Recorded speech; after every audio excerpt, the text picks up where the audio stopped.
স্বাধীনতার ঘোষক হিসেবে শিবির কাকে মনে করে?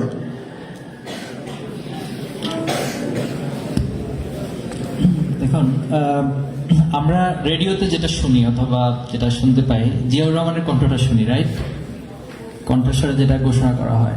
কিন্তু আওয়ামী লীগ দাবি করে হচ্ছে আসলে এটা জিয়াউর রহমান দেয় নাই, তাকে শেখ মুজিব স্ক্রিপ্ট লিখে দিয়েছে, এখন সে জাস্ট সেটা পাঠ করেছে। এখন বলুন, শিবিরকে মানে কি বেকায়দায় ফেলানোর জন্য এই প্রশ্ন করেন, নাকি জাস্ট আসলে জানার জন্য প্রশ্ন করেন? কোনটা করেন ভাই? এটা তো আমরা দেখতেছি যে একজন ঘোষণা করতেছে, শুনতেছি তার বয়স, সবকিছু শুনতেছে, কিন্তু আওয়ামী লীগের দাবিটা হচ্ছে তারা হচ্ছে সিদ্ধান্ত নিয়ে শেখ মুজিব সেটা করিয়েছে। তো এটা দেখা থেকে আসলে আমরা মনে করি স্বাধীনতা হয়েছে, এটাই আমাদের জন্য মুখ্য বিষয়। আর আওয়ামী লীগ এবং বিএনপি তাদেরকে একটা ডিবেট আয়োজন করা দরকার, তারা ডিবেট করে তারা সিদ্ধান্ত নিবে যে আসলে প্রকৃতপক্ষে কে ঘোষণা করেছে, আমরা সেটাকে নিয়ে